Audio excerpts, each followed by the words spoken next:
Definitely, enough is enough, and this has to stop. You're absolutely right. I was shocked when I saw the images, like everyone else. I mean, it is. You can be excited for a match. You can,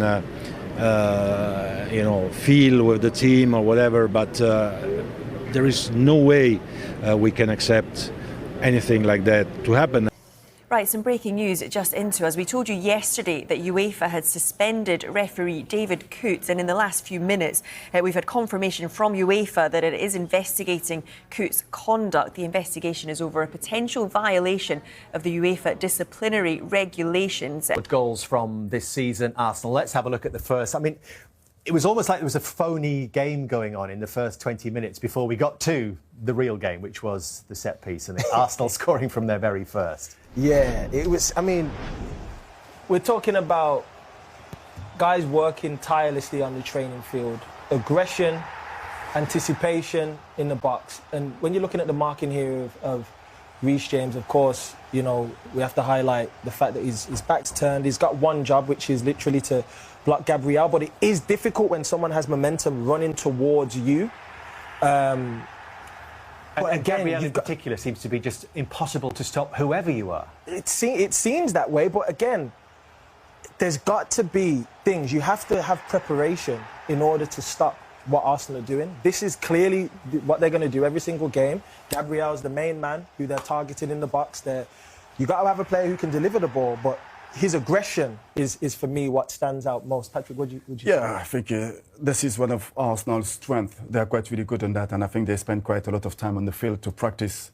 But it's quite really interesting because they open the space to create for Gabriel. And of course, like you mentioned, the momentum running at Reece is quite really difficult for him to defend that situation. But after that, I think when he managed to go over Reece, you can see the determination and the competitiveness of the player.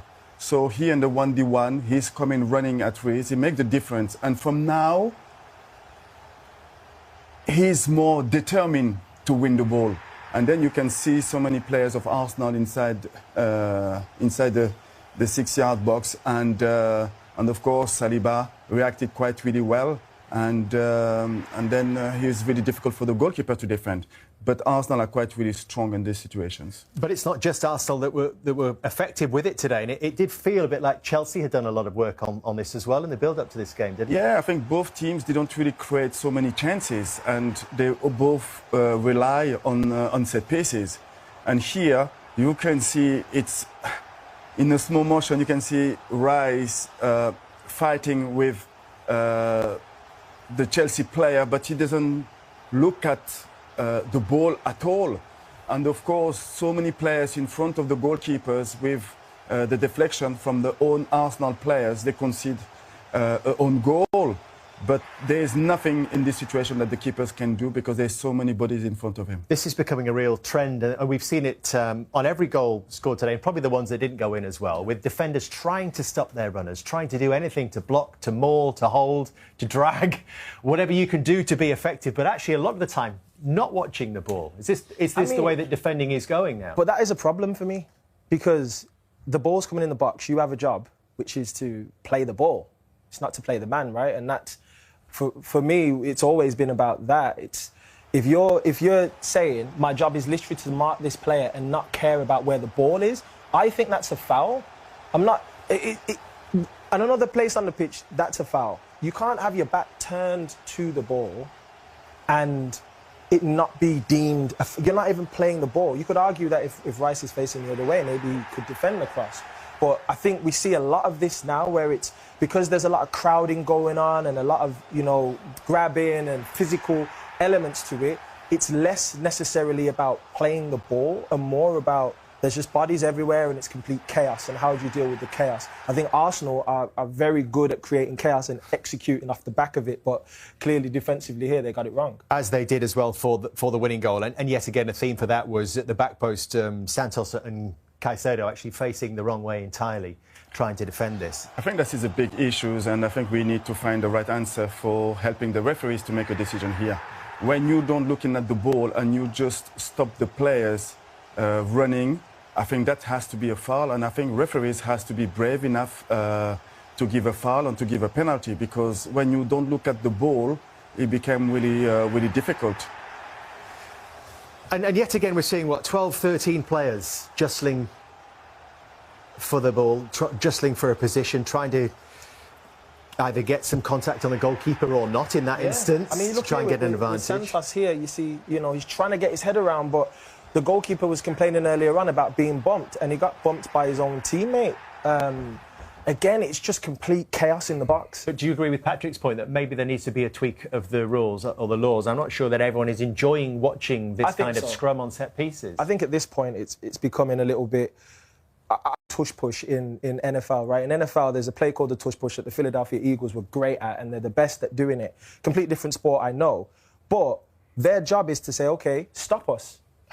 If we're going to keep doing this until we're stopped. They ended up, I think, tweaking the rules slightly. But in the end, it becomes like, Arsenal are great at doing this. This is what we're known for. Stop us. Like, at the end of the day, we can talk about the rules, but Arsenal are making it more, like, I suppose, amplified because they're so good at executing. So it's going to continue until there potentially is a tweak, because, you know, if I'm good at doing something and you can't stop me doing it, I'm going to keep doing it. And we should absolutely make the point that it's not just Arsenal. It was Chelsea as well today. It was Everton against Manchester United last Monday. There's been 138 corners already scored this season. That is already more than the last season's tally. And we've got 99 games to go. So it is very much a growing trend in our league. Now, 2-1, there were still chances for Chelsea to get back into this game. Do you give them credit, Patrick, for how they approach these final moments? Yeah, I give them a credit, because I think scoring the goal just before half-time give them that kind of momentum. I think in the second half, they entered the field in a better situation. I think they were the better team in the beginning of the second half. They created those kind of situations, but Raya was really good. There's the deflection in the near post, and the reaction here to stop the ball was really good from him. I think if he could turn back time, Joao Pedro will want to have that one back. I think he knows that was a great chance for him. That, like, for how well he's been playing, you know, I think the chance played before was easier than this one. He's centimetres, well, I suppose a few inches from that one, isn't he, Cole Palmer? But then this was the one where Garnacho, Gary said the point in commentary, if there's a bit more zip on this, maybe it does find the bottom corner. We've seen those floating, but again, the step from Raya, you see the right leg step, he's got that strength in his leg to be able to catapult himself across. We've seen those go in many times in the past, but it's a fantastic save from him. And then this, we were all looking to see whether the official had his flag up, and indeed he did, to deny. He didn't at first, did he? He did there after the ball was in the back of the net, which was a very worrying moment for Arsenal fans, but that was correctly ruled out. And